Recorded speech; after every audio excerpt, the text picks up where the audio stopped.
Greater Nepal भनेको के हो? आजभन्दा 100औं वर्ष अगाडि नेपाल अहिलेको भन्दा 33%ले अझै ठूलो थियो।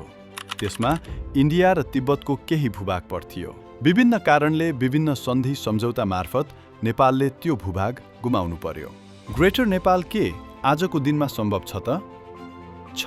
कसरी? दुईटा तरिका छ। एउटा कूटनीतिक तरिका छ, अर्को युद्ध मार्फत। हामी इन्डिया र चाइनासँग युद्ध लड्न सक्छौं त?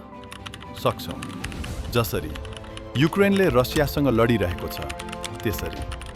पहिला यो बुझौं कि युक्रेनले रसियासँग कसरी लडिरहेको छ। शक्तिशाली देशसँग हतियार किनेर।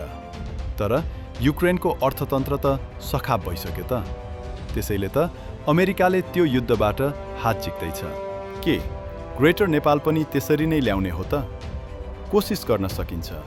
जसरी नेपालका नयाँ राजनीतिज्ञहरूले ग्रेटर नेपालका लागि हामीले लडाईँ लड्ने सन्देश दिइरहेका छन्। भारत र चाइनासँग युद्ध लड्ने भए घरमा बसौँ, नलड्ने भए नेपाललाई फेरि महान बनाउनका लागि बालुवाटार आउनुहोस्।